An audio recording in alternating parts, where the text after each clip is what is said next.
Assalamualaikum warahmatullahi wabarakatuh. Selamat malam teman-teman semua. Apa kabarnya hari ini? Sudah siap untuk menyimak pembelajaran prakarya kali ini? Pastikan kalian sudah menyiapkan buku dan alat tulisnya. Dan jangan lupa berdoa dulu ya sebelum kita memulai belajar.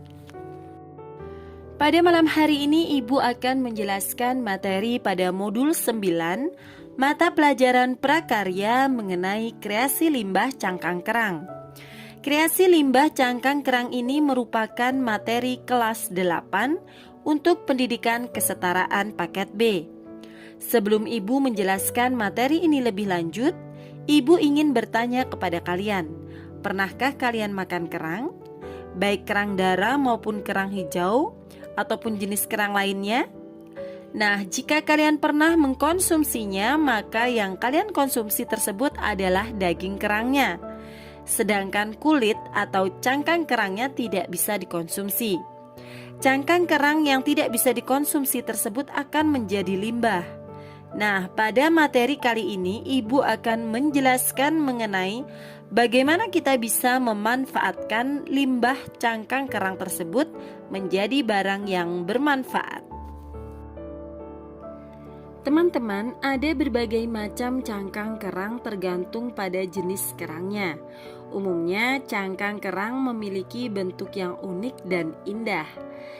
Jenis cangkang kerang ada dua macam, yakni yang pertama adalah cangkang kerang yang berpasangan, dan yang kedua adalah cangkang kerang yang tidak berpasangan atau berbentuk spiral. Cangkang kerang yang berpasangan selalu memiliki alur garis permukaan yang mengarahkan dari engsel menuju ke tepian. Sedangkan motif cangkang kerang yang tidak berpasangan pada permukaan luar melengkung mengarah ke bagian pusat. Selain bagian atasnya juga tampak lebih melebar. Ada berbagai macam jenis kerang. Jenis kerang yang pertama adalah kerang darah. Kerang darah memiliki dua keping cangkang yang tebal, elips, dan kedua sisinya sama. Kerang ini juga selalu berpasangan. Kerang darah memiliki cangkang yang berwarna putih ditutupi dengan lapisan cangkang terluar yang berwarna kuning kecoklatan sampai berwarna coklat kehitaman. Ciri khas dari kerang darah ini adalah warna cangkangnya menimbulkan gradasi warna gelap ke warna cerah. Daging kerang darah ini berwarna orange dan abu. Dagingnya mengandung zat besi yang cukup tinggi. Yang kedua adalah kerang hijau. Kerang hijau memiliki bentuk pipih dan panjang serta cangkangnya halus tidak bergaris. Daging dari kerang hijau ini berwarna putih kekuningan. Yang ketiga adalah kerang bambu. Kerang ini bentuknya agak berbeda dari kerang lainnya. Cangkangnya persis bambu dengan panjang sekitar seibu jari orang dewasa. Daging dari kerang bambu ini berwarna putih. Yang keempat adalah kerang tiram. Kerang tiram memiliki cangkang yang cenderung pipih dan berkapur, juga keras seperti batu karang. Daging dari kerang tiram ini berwarna orange dan abu-abu. Daging kerang tiram mengandung kalsium, vitamin A dan B12 yang tinggi namun rendah energi. Jenis yang kelima adalah kerang bulu. Kerang bulu hampir mirip dengan kerang darah. Kerang bulu cangkangnya bergaris dan berbentuk cembung melebar namun memiliki bulu-bulu hitam kecil. Daging kerang bulu berwarna orange. Jenis yang keenam adalah kerang kepah. Tempat tinggal kerang kepah ini bukan di laut, melainkan di sungai-sungai besar atau hutan mangrove. Bentuk cangkang kerang kepah ini seperti piring, cembung di bagian tengah dan pipih di bagian pinggir, serta berwarna putih. Nah, jenis kerang yang terakhir adalah kerang macan. Cangkang kerang macan ini bermotif loreng seperti macan. Kerang ini banyak dijadikan masakan mewah di negara Eropa. Oleh karena itu, kerang macan yang dari Indonesia banyak diekspor ke luar negeri. Nah, setelah daging kerang dikonsumsi, maka cangkangnya akan menjadi limbah. Karena dipandang limbah, maka cangkang kerang harus dibersihkan terlebih dahulu. Langkah-langkah yang harus dilakukan dalam membersihkan cangkang kerang agar bisa digunakan sebagai bahan dasar kerajinan adalah sebagai berikut. Pertama, kumpulkan cangkang kerang yang ada dan pilihlah cangkang yang masih kuat dan tidak pecah atau rusak. Cangkang kerang terpilih masukkan ke dalam sebuah baskom.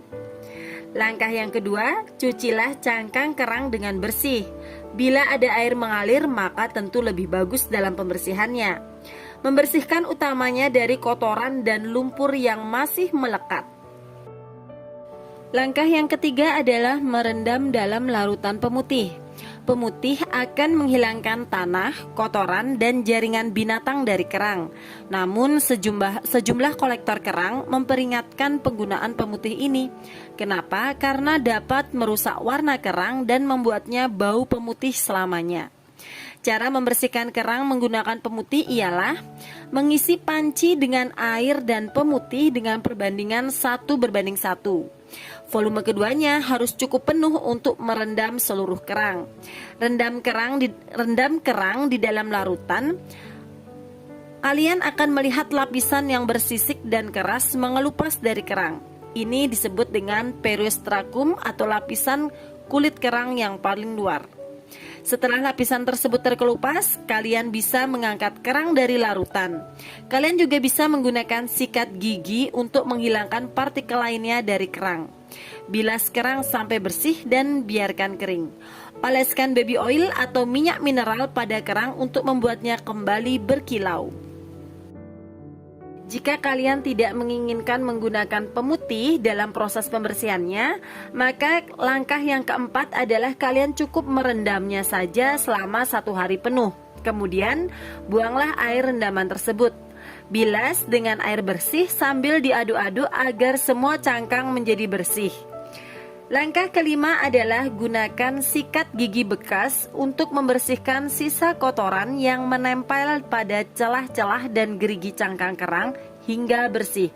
Kemudian dibilas kembali dengan air bersih. Nah, langkah yang terakhir adalah jemurlah cangkang yang sudah dibersihkan dengan sinar matahari yang teduh. Jadi tidak terkena panas secara langsung ya. Setelah kita mempelajari langkah-langkah dalam pembersihan cangkang kerang sehingga cangkang kerang bersih dan siap digunakan sebagai bahan utama pembuatan kerajinan, maka sekarang kita akan mempelajari tahapan dalam membuat kerajinan cangkang kerang. Tahapan yang pertama adalah kalian bisa membuat desainnya terlebih dahulu dengan menggunakan kertas dan pensil. Kemudian tahapan yang kedua adalah siapkan alat dan bahan apa saja yang dibutuhkan dalam membuat kerajinan cangkang kerang sesuai dengan desain yang telah kalian gambar. Tahapan yang ketiga adalah waktunya kalian mulai mengerjakan dan membuat kerajinan tersebut sesuai dengan desain dan alat serta bahan yang tersedia.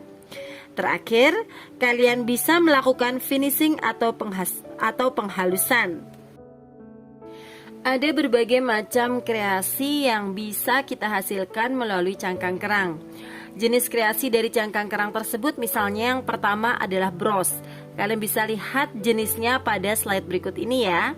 Kemudian yang kedua bisa untuk pot bunga. Gambar yang ketiga adalah untuk hiasan dinding. Gambar yang keempat sebagai hiasan pintu atau sebagai tirai.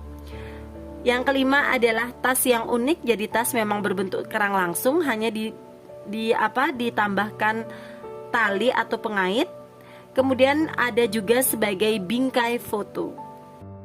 Nah, mengapa banyak para pengrajin menggunakan kerang sebagai bahan kerajinan? Nah, karena kerang atau cangkang kerang memiliki beberapa kelebihan antara lain. Pertama, bernilai ekonomis. Kerajinan yang kalian buat dapat berupa barang atau jasa yang mempunyai kuantitas atau harga terbaik dengan tingkat bahan sedikit atau seminimal mungkin. Kedua, mudah dicari, jadi dapat dicari berbagai banyak pantai atau sungai ya. Yang ketiga adalah dapat meningkatkan nilai jual. Dan yang terakhir adalah menarik pembeli. Sekarang ini banyak wisatawan domestik maupun turis mancanegara yang tertarik membeli aneka macam souvenir dan kerajinan untuk dijadikan sebagai buah tangan.